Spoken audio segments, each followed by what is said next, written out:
practice going. Actually, you should sign up even if you're not interested, just so we can. Don't sign up. Give us your email, and we'll let you know what's going on. How's that? And you can decide whether you're interested or not. So before we get into the meditation poster, we wanted to talk about this concept of lum, which is means wind, and in particular, this particular meaning of lum, we want to talk about like the meaning of getting a transmission from someone who's experienced or heard the teachings themselves from their teacher. So it relates to this idea of when you get a teaching, it's almost like your teacher kind of puts the key in it and makes it alive. When I think about it, it's like the difference between frozen food and like fresh cooked food. Like frozen food, like you can warm it up and it probably tastes good, but somehow it doesn't have that like vital energy to it. Whereas like if you cook yourself a fresh meal of, I don't know, carrots, chickpeas, like fresh vegetables, there's like a certain energy there that like is much more nutritious and much more nourishing for your body. So I think that there's a kind of parallel there between this idea of like, getting a teaching from your teacher and the connection between your teacher and, the teacher of your teacher, and like going back along the lineage all the way to like the original teacher of the teaching. So we wanted to just talk about the importance of that very briefly, just to introduce the idea, because what we wanted to do, obviously, as for this class was, we got the lum from Geshe Michael of this class and the teachings that he taught, and he got the lum from his teacher. So it's a concept that is it's a good one to remember, and it's really the purpose of why we're trying to convey these teachings, because there's a certain kind of element of kind of revelation or power that's involved when you attend a teaching yourself and then you convey it in the best way that you can.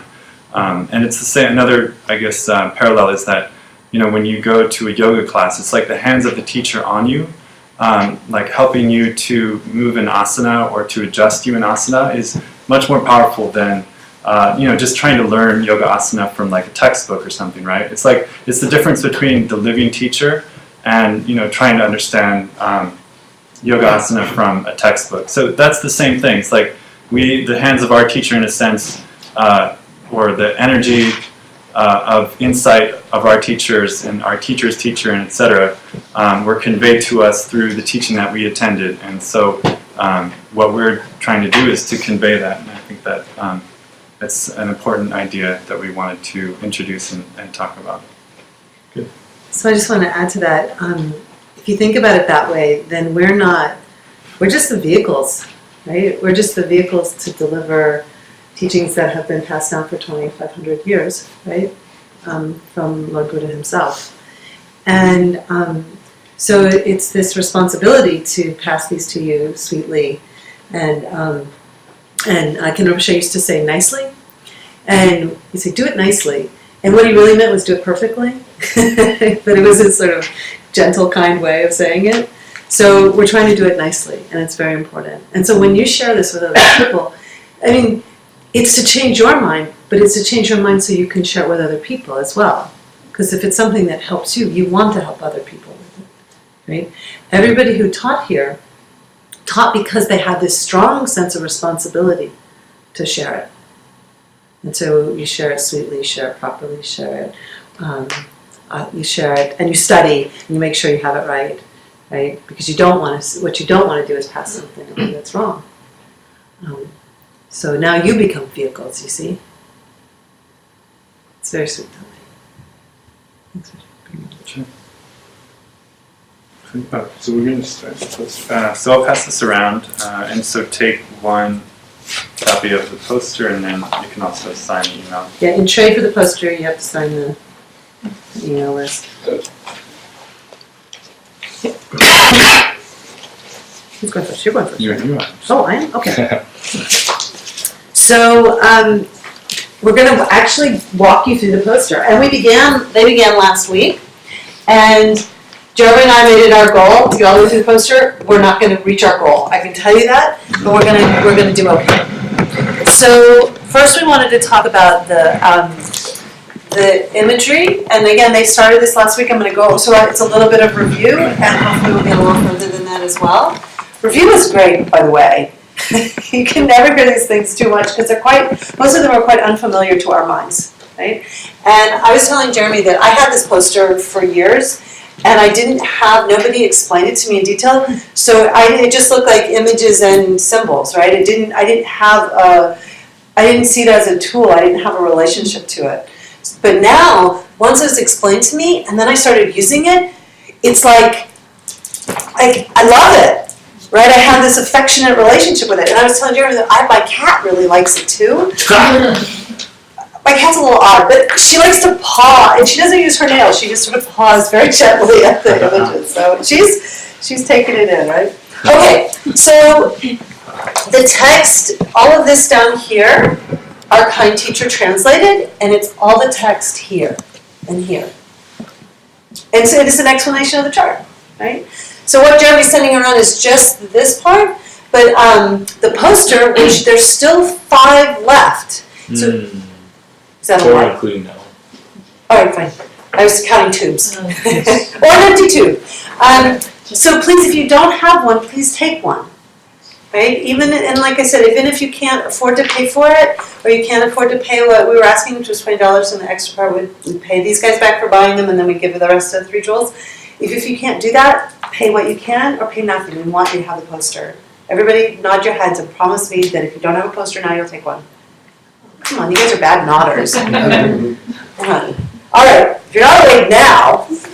Okay, so number 1 here on the poster is our monk who's just come out of the temple.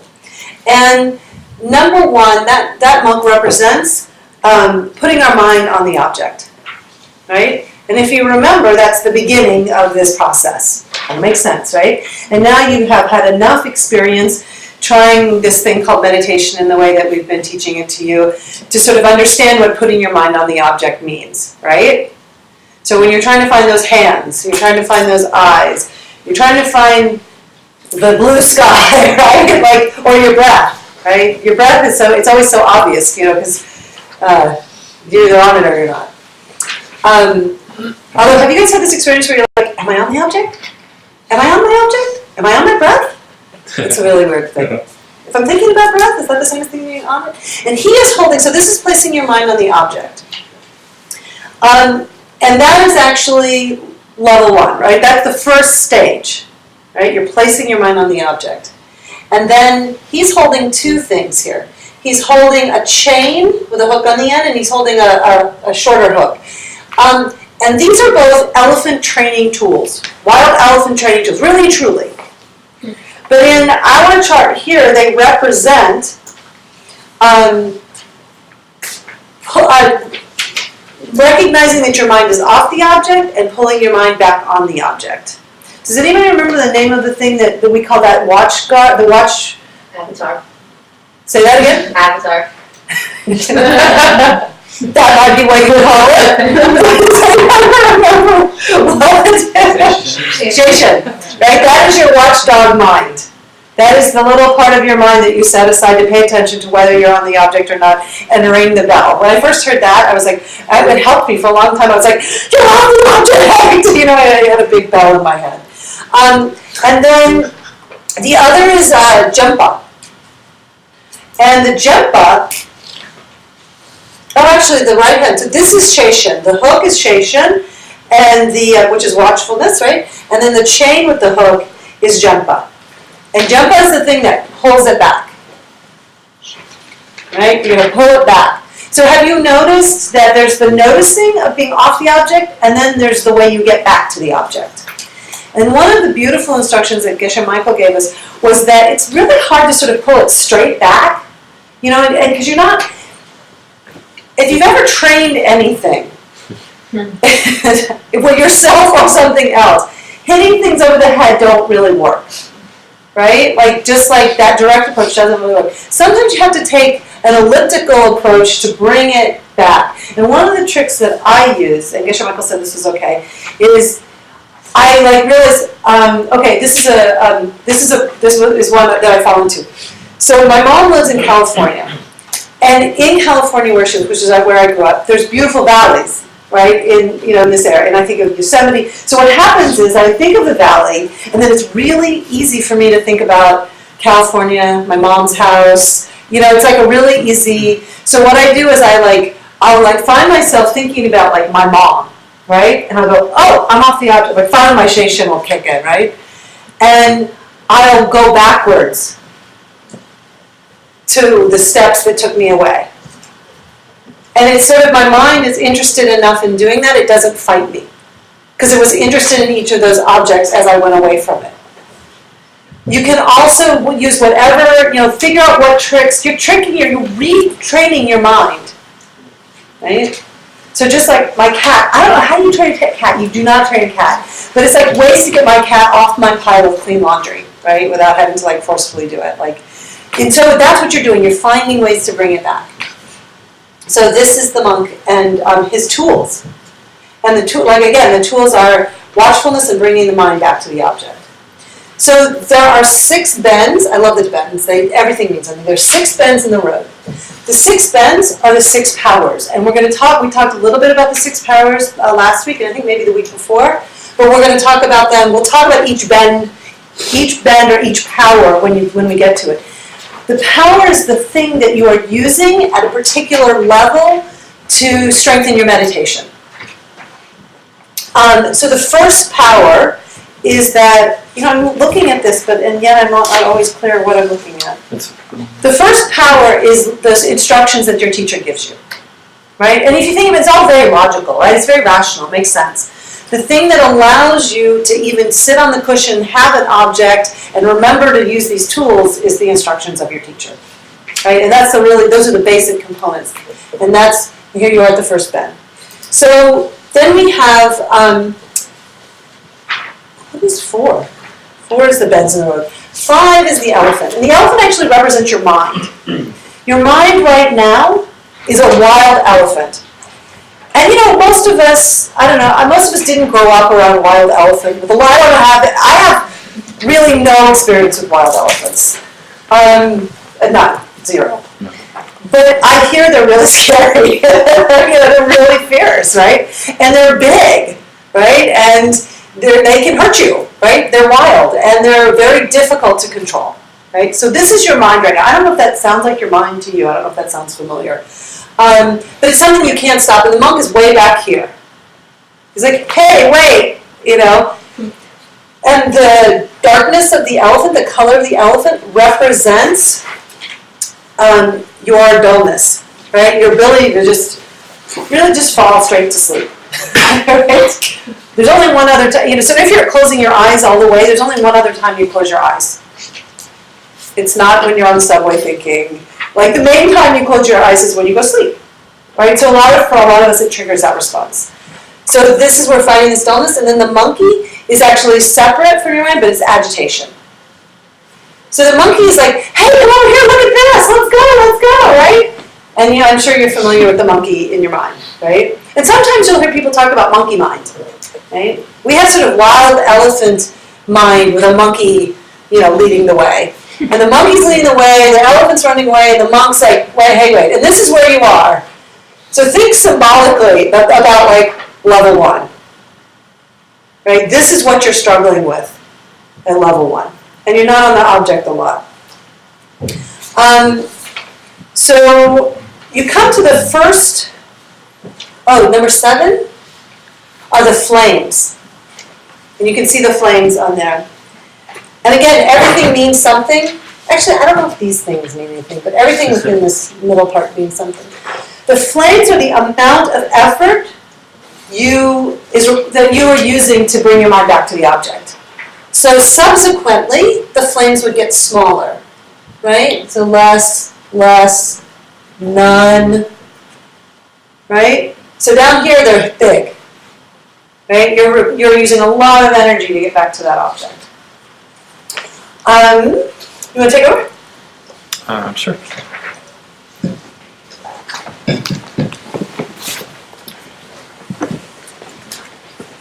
All right. So So, step number 8. Right. So the step, or does everyone has the poster, right? Okay. So number 8 is the power of contemplating the instructions. So this is what allows you to get to level 2, I think, right? To the level 2. And level 2 is the point at which. So level 1 is you've got instructions, and then you try to use the instructions to meditate, basically. So what am I going to meditate on? You get the instructions, try to meditate. And then level 2 is you're starting to have like brief moments of continuity on the object. So it's like the example that was used last week is level 1 is like a fly landing on a cow pie, right, and then coming off. That's what Geshe. So level 2 is the fly stays a little bit longer on the cow pie, right, and then level 3 is was described as like a fly having a conversation on a cow pie, right? So it's like progressively your mind is able to stay more and more focused, and more there's more and more continuity on the object that you're focusing your mind on. And then what we have is, so level 2, we actually wanted to teach or actually give the Tibetan words for it. So level 1 is called Sem Jokpa, which means mind, to place the mind. So Sem is mind in Tibetan, and then Jokpa is to place or to set the mind. So setting the mind, so that's the first one. And then the second one is Lente, or is it, let me just see here. It's Lente Jokpa, right? So that's stream, Lente Jokpa. Or Stream mind? Stream mind? Yeah, exactly. So placing the mind on the object in a stream, I think, right?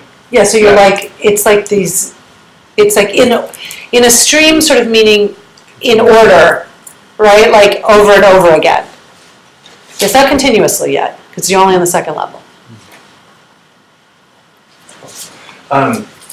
And actually, one thing that's very easy to notice is that as you go up the chart, and it's funny because you might not notice it on first looking at it, but as you can see, like progressively, the elephant starts getting more white, and the monkey starts getting more white, right? And then by the time that you're at the top, like the elephant is completely white, and the monkey is gone.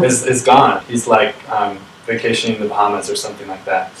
Anyway, that's just, so that also obviously corresponds to how you're doing in your meditation. Like what aspect, like is dullness still something that you're contending with, and to what degree? Is agitation something that you're contending with, and to what degree, right? So if your mind, the elephant represents your mind, and the white color represents dullness. So as the elephant goes from, the black color represents dullness. So as you go progressively through the stages of meditation, you don't have to contend with dullness as much. So the elephant gets more white, as you can see, as it goes up.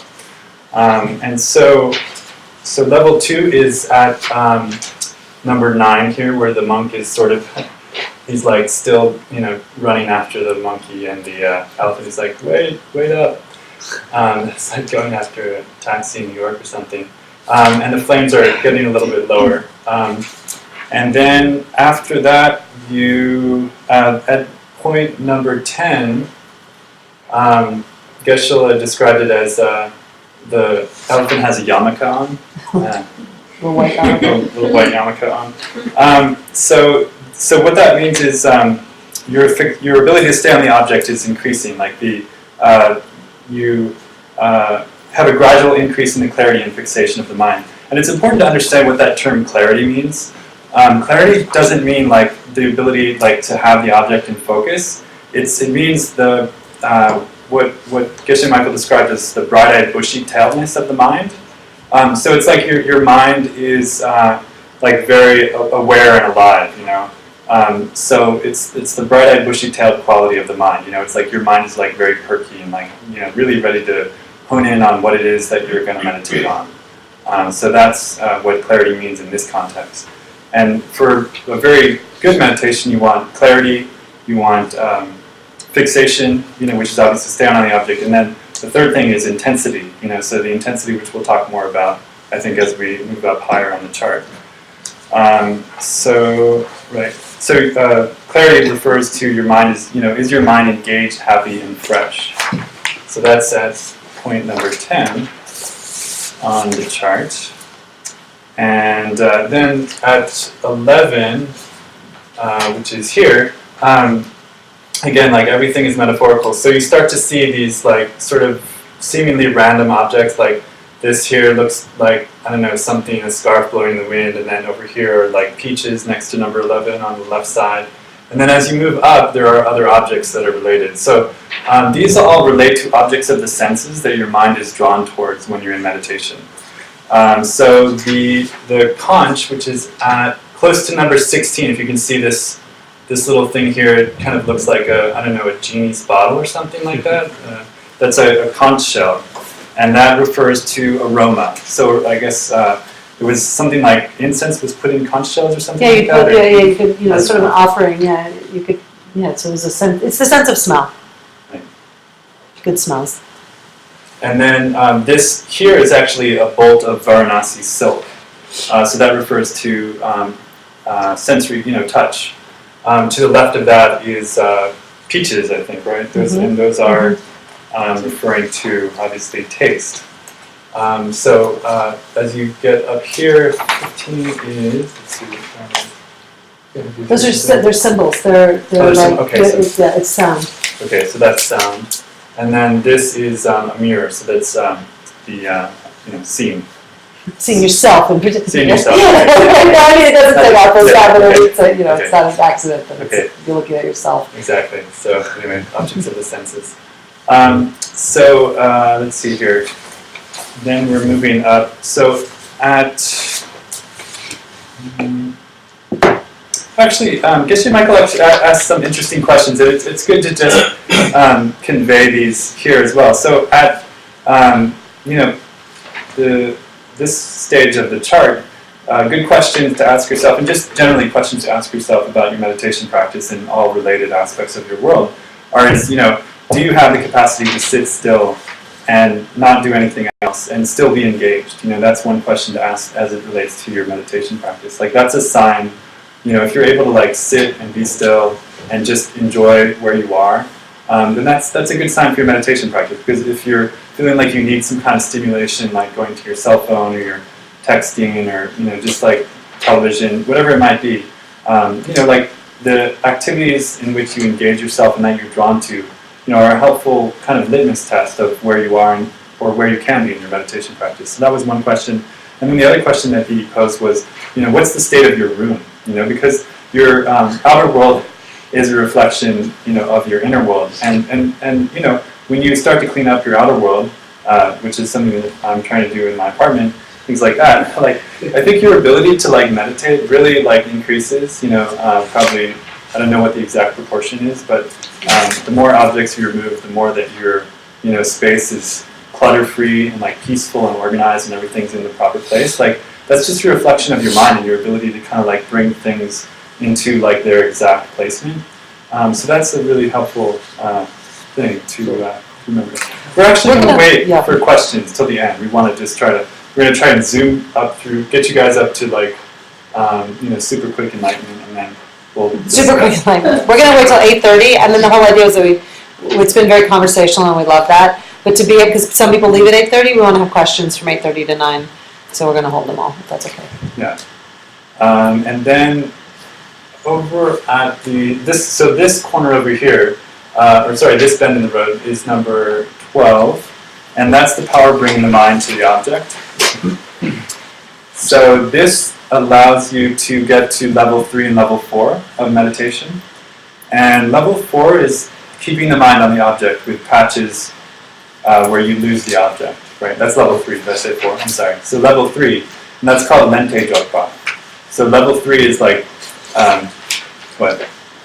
2 is Lente Jokpa. Level 3 is Lente Jokpa. Okay. Unless I'm looking at your notes.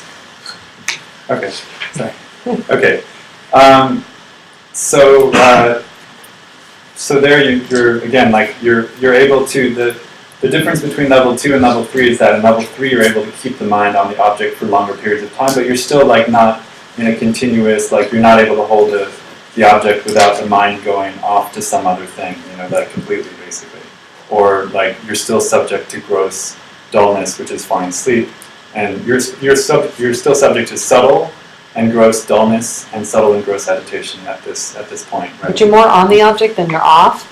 And if you read the book, it'll say the title of the stage is keeping the mind on the object with patches. And it sort of sounds like you're patching the object together, but what it is that you're using patches, more like a bike tire, like bike patch, right? So mostly you're on the object. So the places between where, when you're off, you patch. Does that make sense? I found it confusing for a long time. Because if you say with patches, to me it sounds like patch, patch, patch. That's actually more like the second level. Third level is mostly continuity, and then you lose it, and then you're able to patch that loss and continue. Yeah. And then number 14, there's actually a new character who's introduced, which I didn't notice at first, but if you look closely, there's a rabbit on the elephant's back. So I don't know where the rabbit drops in from, but... well, if there's a reason... no, I know. Well, you mean like in the narrative of the chart? I see.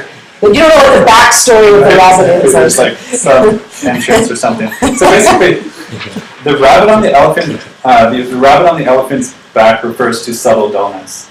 And subtle dullness, again, is this idea that, like, okay, you have the three things that you want in meditation, and a good meditation are fixation, which is you're on the object, you're focused on the object.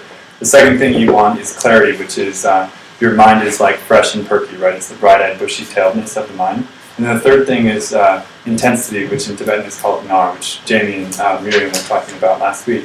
So the intensity is like the sense of like being engaged in what you're meditating on in the same way that you'd be engaged with like your favorite movie or book or piece of music or something. It's like this like deep love of what it is that you're meditating on. So that's what subtle dullness relates to. If you have subtle dullness, you don't have intensity. You have fixation, which is you're on the object. You have clarity, which is your mind is like bright-eyed, bushy-tailed, but you don't have intensity. So you're not like loving your meditation. And that's something that's really important to address because as you know, the point is that you can stay in subtle dullness. You can have meditations that are defined by subtle dullness for like years and years. So you have to be really careful there about making sure that like what you're meditating on is like really just like you're enthralled with it. You know, like and if you're having if you're meditating on a particular topic or object, and you know it's not giving that sense of intensity, then you want to like kind of analyze, well, what's the problem? Maybe you should change your object. That was one thing. And some additional instructions. I don't know. Should I just like no? Okay. All right, we're gonna keep going. So then we're at 15. Oh, but look at the point out with the monk. The monk has got you see the hook? Right. Can you see the chain there? Is hooked to the elephant. What do you think that means, based on the symbolism? Yeah, right? Your ability, it means that your capacity, your sheshan is fully developed. Right? Because that hook, that chain hook is the thing that is your alertness to making sure you're staying on the object. So you're never not using your sheshan. Right? You're always noticing when you go off the object, which is why at level 3 you're able to bring it back. You're still going off, but your sheshan is like totally wide awake, on duty, you know, not spacing out, and it's got that. So you're able to bring your mind back. I know, I love the symbolism. Yeah, no, it's really very beautiful. And then at 15, the monkey is now, if you notice, the monkey is looking back. And what that represents is the ability to tell. There's actually two things. It's like what Chelsea was saying essentially. To tell when your mind is wandering and to refocus it on the object of meditation. So like, as you said, you have at this point like a really sophisticated ability to bring your mind back. So I mean, probably a not very good example is like, I'm at work and like, I need to like fact check something for an article that I'm working on or something. So I go onto the internet and then somehow I find myself on the New York Times site, reading about some news that has no relationship to what I was trying to research. So like, just noticing that, like that it's happened, and then like bringing my mind back like super quick, your mind strays, but you're like, okay, I got it, I gotcha, and then you bring it back. Okay. So then, why don't we switch? Okay. Yeah. Okay.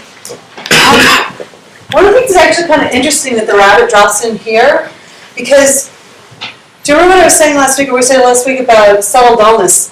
If you're still having gross dullness, you're not really noticing your subtle dullness, right? It's not really, so the rabbit's it's getting ready though, because subtle dullness is going to become a much bigger issue when you get up to level 5.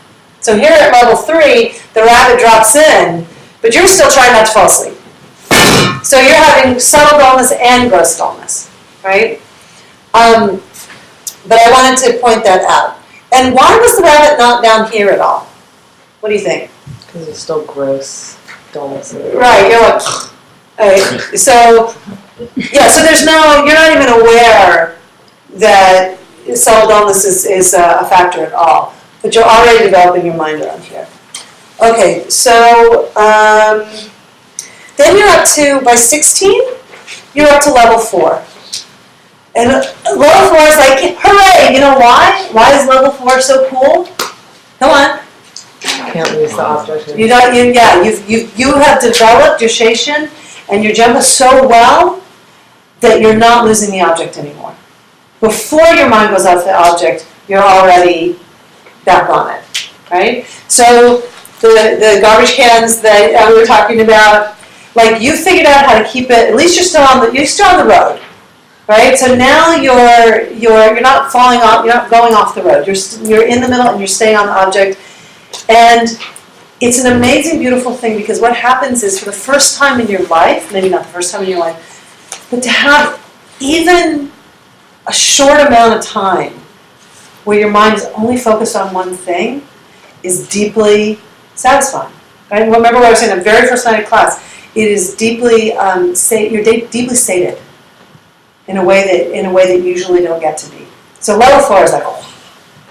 So, and that's Newa Jorjempa is that level. So you can't lose the object completely, but you're still subject to dullness and agitation. And you're even having like sort of gross dullness and gross agitation. They're so kind of like they're down there, but you know how to not let them get to you, right? You know how to not go off the object. This is a nice note. Jeremy took these great notes from Geshe Michael. He says, what you'll find in meditation is that you have a problem that's typical to you, right? So you will begin, and this is really what's fascinating about it, you will begin to become the scientist of your own mind, right? And you'll figure out what your pock marks and problems are. Just like, I don't know, I'm not a ballerina, but I wouldn't be, like if you were a dancer, you would always sort of fall, like you'd always have you'd always like weaken in one way. You know what I mean? That's a terrible example because I don't do it. But you would make the same mistake over and over again because it would be your inclination and your tendency. The subtle places of your mind are the same way. So you will get dull in the same way. You will get agitated in the same way. Right? I actually have a version of agitation. I have a version of dullness. But they're my particular problems. And then you become an expert in your problems, right? Oh, you know what would be a good example? You know how you meet that same guy over and over again?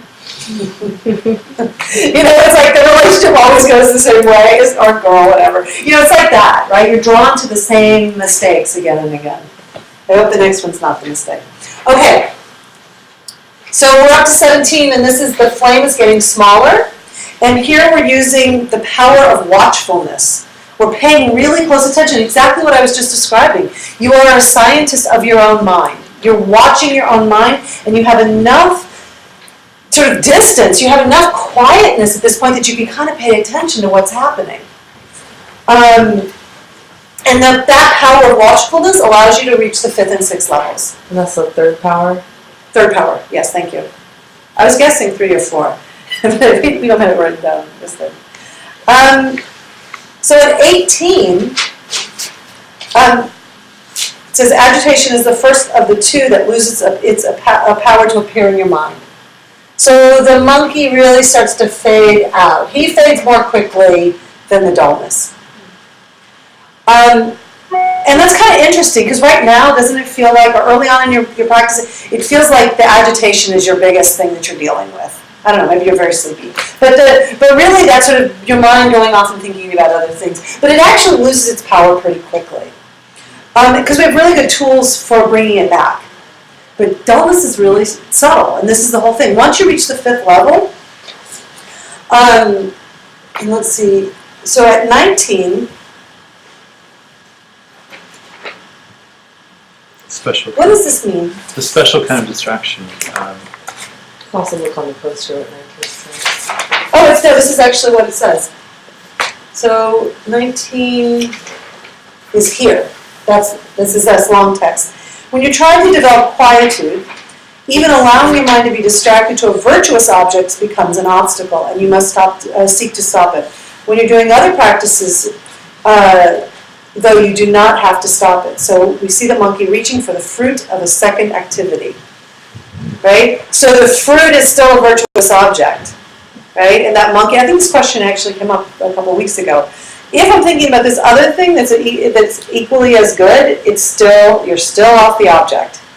Like I think the example was really, like it's like you're meditating on maybe like I don't know your Lama or the Buddha, but then you think of like some fundraising project that you'd like to do that would benefit the Dharma or some Dharma set or whatever it is. Like, but it's a virtuous activity, but it's still on the object that you're trying to keep your mind focused on.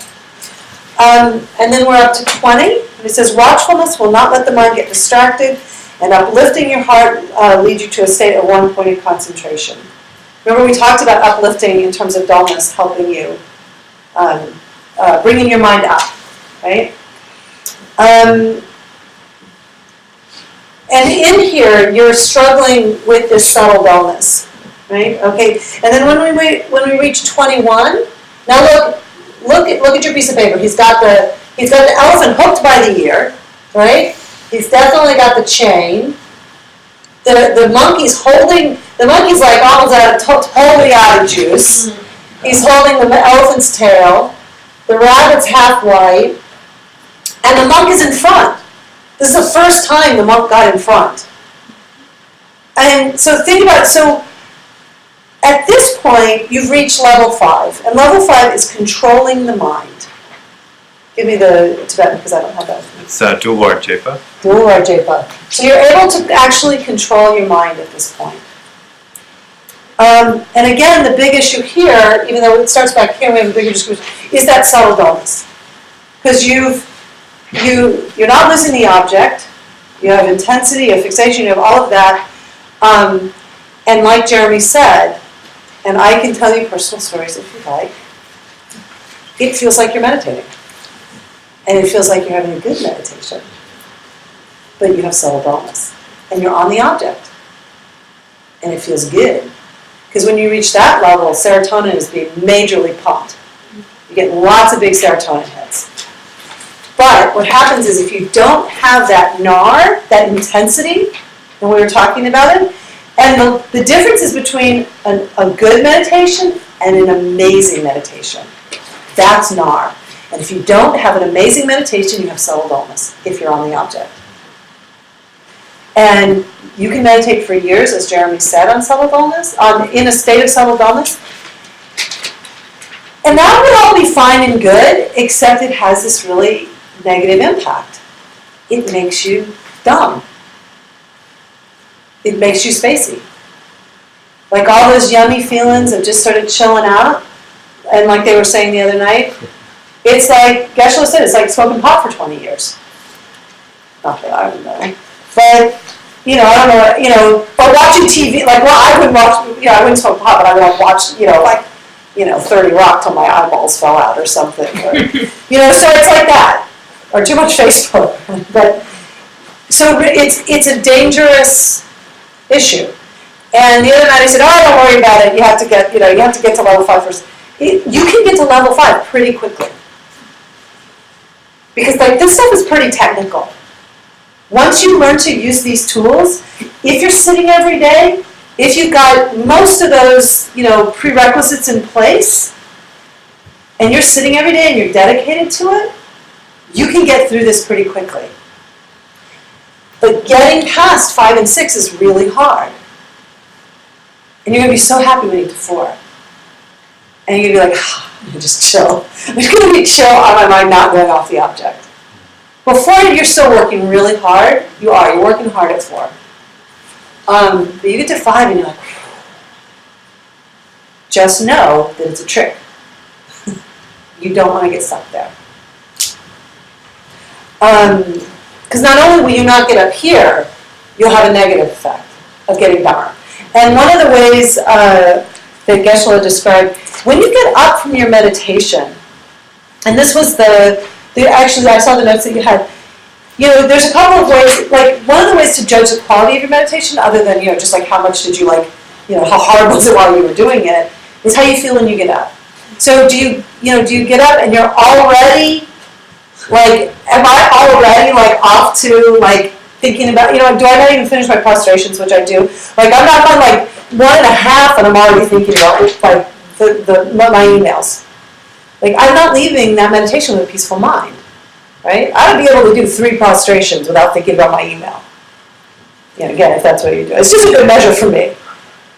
On the other extreme, and don't beat yourself up if you get up and you're still agitated. Right? Don't do that. Just just notice it. We're just scientists of our mind. That's all we are, really and truly. And the other measure, on the other end, is if you feel spaced out. And I used to think that was I'm so no. Right? But if you're because I'm telling you, those serotonin hits are good. If you get it, it's not just me. It'll happen to you too. You get up and you're wow, that was great. You were having a subtle wellness meditation. So give me a call when you get there, okay? It's 8 o'clock. I'll get to 22, which is 22, the monk is right in front. Look, they're all lined up. Everybody's looking good. He doesn't even have to use the tools anymore. He's not even using the tools. You see, the hook is up. His sheshan doesn't have to it doesn't have to be constantly on alert because his mind isn't leaving the object. That's cool.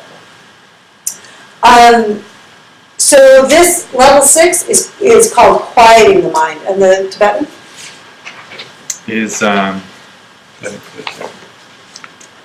think that's Niwar Jepa or Shiwar Jepa. Shiwar Jepa.